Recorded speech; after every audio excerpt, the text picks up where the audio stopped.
So I just had this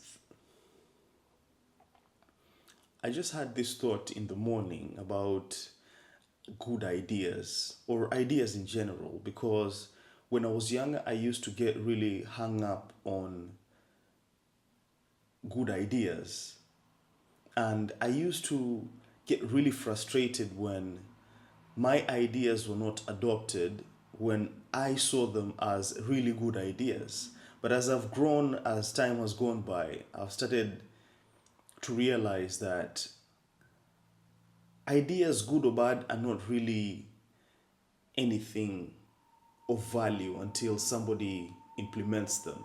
Until somebody brings that idea to life, then it's essentially worthless. And the next thing that I was realizing was that whether or not the idea is good objectively, that's another story. But if you think that your idea is good, that's what you think. And it might actually be good, but whoever's supposed to adopt it or whoever it's supposed to help, if they're not ready to embrace your idea, then it doesn't matter, right? And so whether or not your idea gets adopted doesn't really only depend on you. And that's where I was going wrong. It's at least two halves, right? You have to have the good idea, and there has to be someone who is trying to solve a problem that they can't solve. And maybe they can see your idea as a way, as a tool to solve that problem that they have. And unless they're in that position where they have this problem that they can't solve, then they don't necessarily need your idea. And so it can be as good as whatever, but it doesn't matter to them because they don't need it unless they do. People learn best from their own experiences. And so the quickest way to get people to embrace your ideas and adopt them, I think, other than shoving these ideas of yours down their throats or trying to prove their value or quality, the best thing would be to just give it time. Give these people time to do things their way. And if they do it their way for long enough, their way will either work, right? And if it does, then you learn something about a way that could also work for you if you have the same problem that you're trying to solve. If their way of doing this thing doesn't work, then maybe they'll be more humble now. They'll be more willing and open to at least entertain your ideas and see if they could be the solutions to their problems.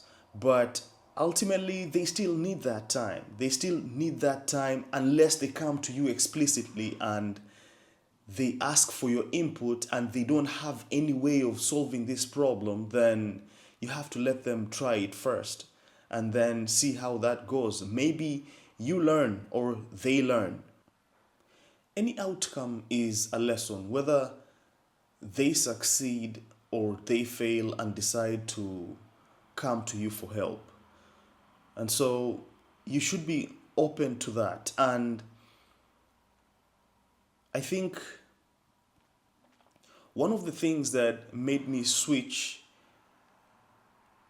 from the need to have other people embrace my ideas and almost see them as I see them is I started to think of my ideas as a tool. When I think initially, the difference was that I was thinking of these things as trophies almost. It's I had all these ideas coming and going. I would write them in places in journals and have notes upon notes on my phone. Without implementation, then you never really get to know how good or bad the idea is. That's something I started realizing when it started to hit me that it doesn't matter how many ideas you have written down and how many ideas you have in your notebooks. If you never really try anything, you'll never know how good or bad they are. And sometimes when I tried some of these things and they didn't go how I expected them to go, slowly I started to realize that maybe my ideas were not as good as I thought they were. And so think of your ideas as tools and just use them as that, not as trophies that you can parade and be proud of because someone decided to accept your idea and use it or anything of that sort. It's actually even better to just be the one who actually embraces your own ideas and tries to implement them, because then your brain will start to have ideas about actual problems and things that need solving, not just ideas for ideas' sake. You will learn how to generate ideas that are useful by getting into scenarios that actually need them. Because if you try something new and get stuck, then that's an opportunity for you to come up with a way to get yourself unstuck, as opposed to thinking and mentally just essentially daydreaming because you're trying to prove to yourself or other people that you're smart or that you have the better ideas. No one cares. No one cares. See you in the next one. Bye.